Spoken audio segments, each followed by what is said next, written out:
Welcome to series explain Wednesday season 2 episode 4। इसमें reveal होता है कि मैरिलिन थॉर्लिंसन अब विलुहेल एजाइलम में ट्रांसफर हो चुकी है। अब फाइनली उसकी मुलाकात होती है डॉक्टर फेयरबोन से।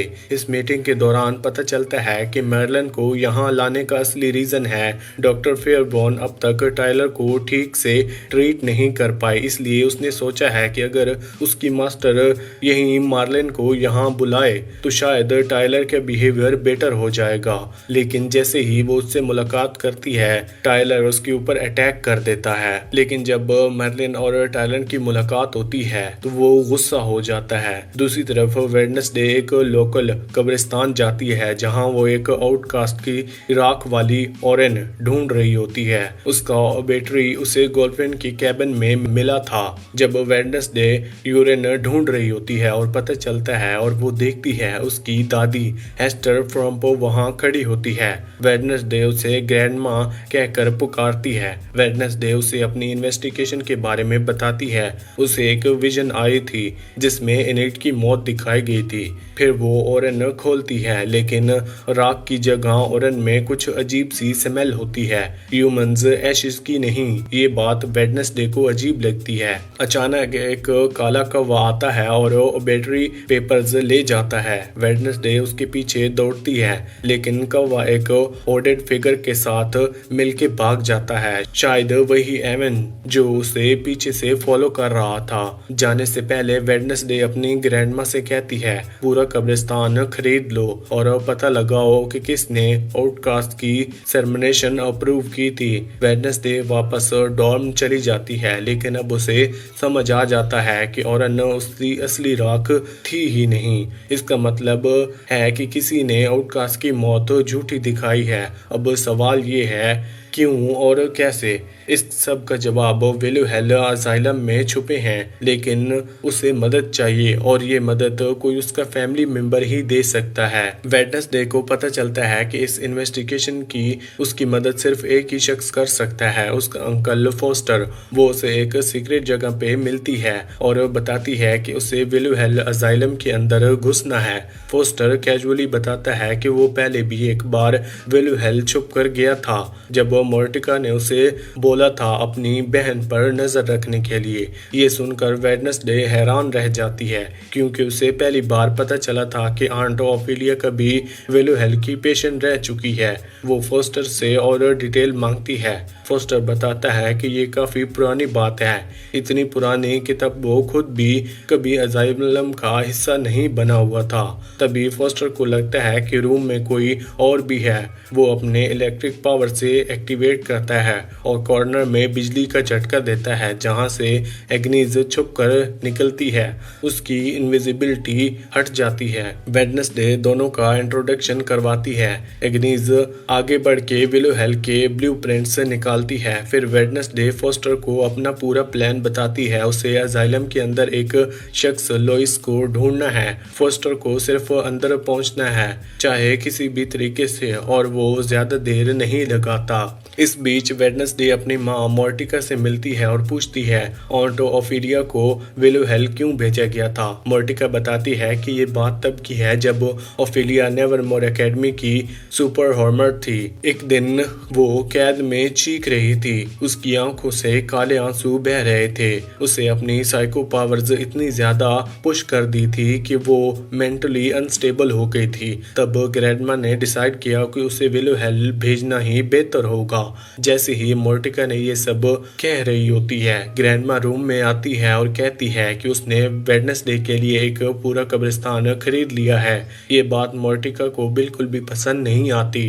वेडनेसडे जाने ही वाली होती है, तब ग्रैंडमा उसके कान में एक राज बताती है। जो फेक डेथ सर्टिफिकेट्स बने थे उन पर साइन किसने किया था? उसका नाम था अगस्टस स्टोनहॉर। अब रूम में सिर्फ मोर्टिका और ग्रैंडमा रह जाते हैं। उनके बीच एक तेज बहस होती है। ग्रैंडमा कहती है कि वो नेवरमोर एकेडमी को डोनेशन देगी अगर मोर्टिका गुडी का बुक को वापस वेडनेसडे को दे दे, लेकिन मोर्टिका इनकार कर देती है और उसके बदले वो इस किताब को आग में फेंक देती है। फेस्टर जब अपने प्लान के मुताबिक लोकल इन में जाता है, ड्रामा करता है ताकि असाइलम में भेजा जा सके, तो ये प्लान प्लान काम तो करता है, लेकिन एक नई दिक्कत पैदा हो जाती है। इनके एक रूम में छुपी हुई है बोनिका की माँ पुलिस के साथ लग जाती। उसके पास ना आईडी होती है ना कोई रिकॉर्ड कि वो ऑफिशियली चेक इन हुई थी या नहीं। इसी वजह से पुलिस उसे स्टेशन ले जाती है। वो तुरंत बोनिका को मैसेज करता है कि वो आके उसे निकाले।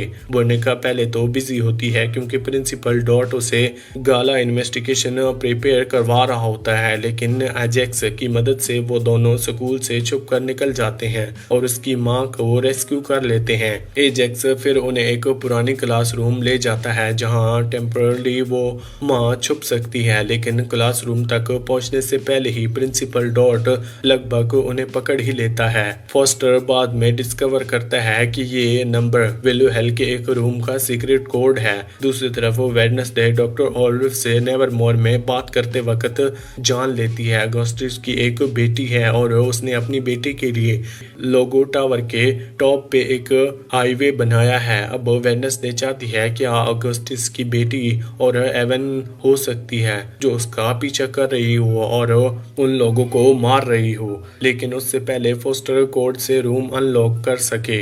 डॉक्टर फेयरबॉर्न उसे पकड़ लेती है और ये सब मार्लन की वजह से होता है क्योंकि उसने ही फोस्टर को बेट्रे किया था। फोस्टर को तुरंत एक सेल में डाल दिया जाता है जहां उसका रिमोट होता है। स्लर्प थिंग वेडनेसडे के पास आता है और बुरी खबर देता है जिससे वेडनेसडे को अजाइलम के अंदर घुसने के लिए नया प्लान बनाना पड़ता है। किस्मत से मिस्टर कैप्री उस रात विलो हेल में एक म्यूजिक थेरेपी क्लास लेने जा रही होती है और यही वेडनेसडे के अंदर जाने का टिकट बन जाता है। वेडनेसडे का मिशन सिंपल है, अंदर घुसना, फोस्टर को बचाना और लोइस को ढूंढना। वो सक्सेसफुली हॉस्पिटल के अंदर घुस जाती है, फोस्टर को बचा लेती है और दोनों उस सीक्रेट रूम की तरफ निकल जाते हैं। तब तक स्लर्प अपनी सेल से भाग चुका होता है। जैसे ही गार्ड्स मर्लिन को वापस उसकी सेल ले जा रहे होते हैं, स्लर्प अचानक सामने आता है और उन पर अटैक कर देता है। ये देखते ही मर्लिन भाग जाती है। वेडनेसडे और फोस्टर जब सीक्रेट रूम के अंदर पहुंचते हैं तो उन्हें एक हिडन स्टेयरवे मिलता है। नीचे जाके उन्हें एक वॉल पे लिखा होता है long term outcast interrogation study. तभी वेडनेसडे को बड़ा शौक लगता है। लोइस कोई इंसान नहीं थी बल्कि एक सीक्रेट एक्सपेरिमेंट प्रोग्राम का नाम था। वो दोनों नीचे जाते हैं और देखते हैं कि कई सारे सेल्स में वो आउटकास्ट जिंदा हैं जिन्होंने ऑफिशियली डेथ क्लियर कर दिया गया होता है। सब कुछ क्लियर हो जाता है, उनकी डेथ फेक थी ताकि उनके ऊपर एक्सपेरिमेंट किए जा सके। अचानक एक कौवा उनके पास से गुजरता है और फिर वही हुडेड फिगर सामने आता है जो वेडनेसडे का पीछा कर रही थी। वो अपना हुड हटाती है और पता चलता है कि ये कोई और नहीं जूडी है और शॉकिंगली जूडी ही एवन है और अगस्टिस की बेटी है। वो बताती है कि डॉक्टर फेयरबॉर्न उसके लिए काम करती है और उसने ही उसे हायर किया ताकि वो हॉस्पिटल के चेहरा बन सके और उसके बाप अगस्टिस की लेगेसीज को कंटिन्यू कर सके। जूडी कहती है कि वो पहले एक नॉर्मी थी लेकिन अगस्टिस ने उसके ऊपर एक्सपेरिमेंट किए जिसके बाद उसने बर्ड्स को कंट्रोल करने की पावर आ गई। इतना सुनने के बाद फोस्टर और ज्यादा नहीं सुनता तो वो अपने इलेक्ट्रिक पावर का यूज करता है और जूडी को ब्लास्ट कर देता है। इस ब्लास्ट से पूरा बिल्डिंग की पावर चली जाती है और हर सेल का गेट खुल जाता है। सभी आउटकास्ट जूडी पे अटैक कर देते हैं सिवाय एक के, एक अलग सी औरत जो बाकी सबसे डिफरेंट होती है। वेडनेसडे उसे देखकर इमोशनल हो जाती है। शायद ये उसकी आंट ऑफिलिया है जो सालों से मिसिंग थी। वो उसे साफ जगह ले जाने की कोशिश करती है। इस पूरे पागलपन के दौरान मर्लिन अपने कफ्स तोड़ देती है और टाइलर को फ्री करने के लिए भागती है, लेकिन टाइलर उसे देखकर बिल्कुल भी खुश नहीं होता। वो अब उससे भी नफरत करता है। मार्लिन कहती है कि उनका असली दुश्मन वेडनेसडे है जो अभी भी बिल्डिंग में है। टाइलर कहता है पहले तुमसे निपट लूं फिर वेडनेस से निपट लूंगा। वो मर्लिन को 5 सेकंड का टाइम देता है भागने के लिए, फिर हाइड फ्रॉम में बदल जाता है। वो उसके पाथ अपने ग्लव्स घुसा देता है और फिर उसका बॉडी दीवार पर दे के मारता है। लास्ट शॉट में मर्लिन की आंख खुलती होती है लेकिन वो बिल्कुल बेजान होती है। इसी बीच स्लर्प डॉक्टर फेयरबर्न पर जंप करता है और उसका दिमाग खा जाता है। वो ऑगस्टिस के साथ भी वही करता है।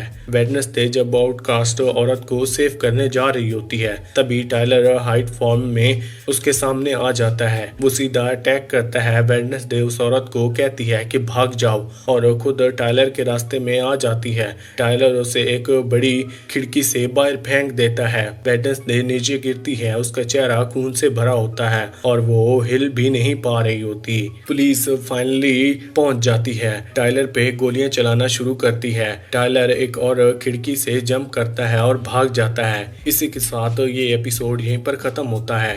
आपको कौन सी वेब सीरीज या मूवी का एक्सप्लेनेशन चाहिए हमें कमेंट सेक्शन में जरूर बताना। वीडियो अच्छी लगी हो तो वीडियो को लाइक करके चैनल को सब्सक्राइब लाजमी करना। Thanks for watching.